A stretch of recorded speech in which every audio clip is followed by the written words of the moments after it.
Oh yes, Dr. Femi Adegbulu joins us now to continue our focus on the call to grant total amnesty to members of the Islamic sect Boko Haram. Thank you for coming on today. My pleasure to be here again. Thank you. Tony Yam says, well, it's not a bad idea. You can't exactly use force all through. It has to be a carrot and stick approach.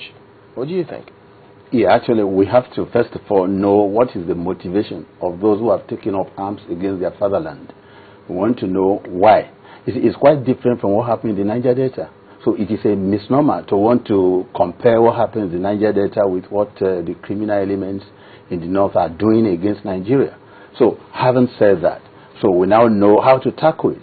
This is when we are talking about countermeasure. You assess what the real problem is.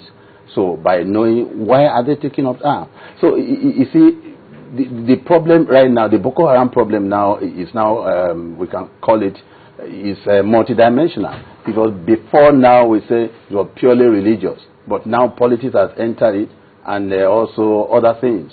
Now you have to be able to dissect these things, how to solve these problems one after the other. For instance, somebody who is ideologically determined, what palliative measure are you going to grant such a person?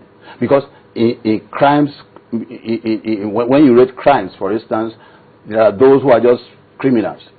There are some activists, and there are some enemies within, in collaboration with enemies outside. Then there are some, for instance, who are ideologically determined, like those who are imbued by, ideology or religious or something like that.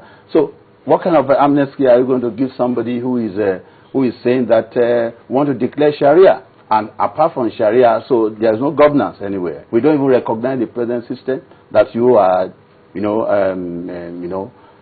thinking of and as a way to give to lead us to Edo. So how do you get such people, assuaged? Is that to suggest that granting them total amnesty, laying down on arms, will not in any way stop the violence? Granting an amnesty is even a mistake in the first place. To even think of it, to me, is not in good faith. Why? Yes. Look at the latest revelation that 83% of air blocks have been over the years with them in the north. Now, we should be asking questions. What have they done with this money? 83% of our oil blocks. Now, I think we have to be clear that we have to be clear. Oil blocks were not allocated to states, so neither were they allocated to politicians. They were allocated to individuals, certain individuals who possibly, we cannot say they have any clear-cut duty to the society around them. Do they live in this space? Come on. They don't live in this space. They belong to geographical entity. The point is this. Even if they do, they are not state governments. They are not state governors. The oil blocks did not belong to state governments. Did they? God Almighty. I mean, I don't want to say the argument is standing logic on its head. Because these are the same people who have had access to governance all these years. These are the same people who have been ruling, who have been directing affairs in the north and by extension Nigeria. How do you get access to oil wealth in the first place if you are not influential? If you don't have, in local parlance, if you don't have mouth there. So how do you get access to this oil wealth? Who allocated it? So what is the connection? So if I can't go and get oil block, for instance, we are not talking about the hoi polloi. We are talking about those who actually are moving the society. If you permit it, if not because Nigerian situation is running on a platform of obscurantism, I would have asked us to name the names of those who have this oil wealth. Name them. By the time you name 10 people, you see that these are people who have been ruling. What are we talking about here?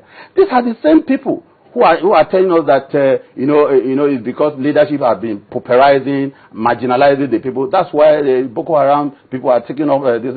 They should be talking about themselves, that we have marginalized our people, we have unfairly treated our people, we have trampled our people on the head, and so we are to, in fact, they are to be giving reparation, what I call political reparation to their people, not Nigeria as a state. That's the same. I mean, yes. For you, that's the same people who took the oil block. Yes, yes. Or the people who have been at the helm of affairs, in this state or in this region for so long. The difference between what you are trying to define, is the difference between 6 and half a dozen. The people who have been ruling, the people who have access to oil wealth, They are one and the same. I said, if you are going to take statistics of these people, if not because of the state that Nigeria is, you cannot publish anybody's name. But if you do your investigation, you see that they are one and the same people. So, who are now accusing who? Why should the kettle be calling pot black? Who is to compensate who? And who is to do reparation for who? So how would you then suggest we go about seeking peace? Seeking peace, we are talking about common criminals who are... Now, even if we talk about amnesty, please don't let us forget, there are people that have been killed. People who do not know anything about anything. Innocent people. Nigerians like you and me. Their families have been decimated. A lot of things have happened. Churches have been burned. Even mosques have been burned. Individuals have been killed. Many of them have been killed. Now, how do we compensate such people? How do we compensate those families? What do we give them now to say, okay, while granting amnesty to those who have killed you, we are also giving... So don't let us deceive ourselves. It's a decisive measure that will stamp out this criminality that we need. And that boils down to political will.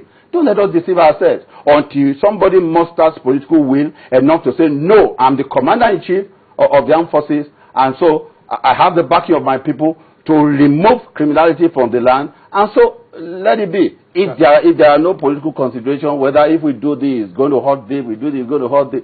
Look, until we take the bull by the horn. Because, like I've always advocated in my writings and in my previous program, that, for instance, a time is coming. If we give an amnesty, a time is coming that we are going to have an association of armed robbers asking for amnesty, association of hired killers, association of kidnappers. All of them will be asking for an amnesty. Odua People's Congress, they may decide tomorrow to make the governance impossible and say, until we are giving amnesty, how long are we going to be giving amnesty? How do we draw the line? Isn't that because that's how we've conceived amnesty, or how we've practiced it? Because, I mean, some people will say that the fact that the federal government decides to grant amnesty does not also exclude punishment for crime. Is it not possible that people can serve their time and also be given amnesty? But since this saga of Boko Haram attacking their fatherland, killing people, how many of them have been arrested? How many of them have been committed to jail? Although people have died, their victims have all died. How many of these attackers? Come on, it's sickening. How many of the attackers have been jailed? And we are talking about amnesty here. It is an insult on the common sense of those who have lost their children, their wives, their husbands, and their what a host of people are seeking is the end to this crisis, and the fact that we do not want to lose any more lives. The fact that we want these people are also Nigerians, you know, and we're trying to bring them into the fold and put an end to the crisis. Thank you, Mike. Now, what we're saying is, the question I'm trying to ask is it not possible to conceive an amnesty program in such a way that justice is served, but at the same time people still get pardoned, possibly after some punishment? Is it not possible? Let the punishment come first, because you can never get peace until you have justice. Let there be justice. Let people see justice being done, for God's sake. It is no longer hidden that people are killed. We have the statistics of all these things. There are people behind them. Now, I want to pose a question to you. Do we now know the Boko Haram people? Do we now know those who are working behind the scene to make sure that they finance Boko Haram? Do we now know their sympathizers?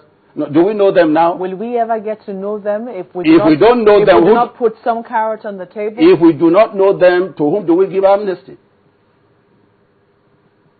That's the question. Yes, I ask you. Dr. Adegbulu. Yes. If we do not put something on the table, something that will attract them, will we ever get to know them? You put something on the table? Yes. Of course, we've been hearing that some of them are saying we are laying down arms. They've been saying it. You know, in my last program here, I said it. I said, don't be carried away by what they said. It's a strategy for them to regroup and to re-strategize and map out more, strategy to restrike. So I said in my last program here, since that time and now, you can see so many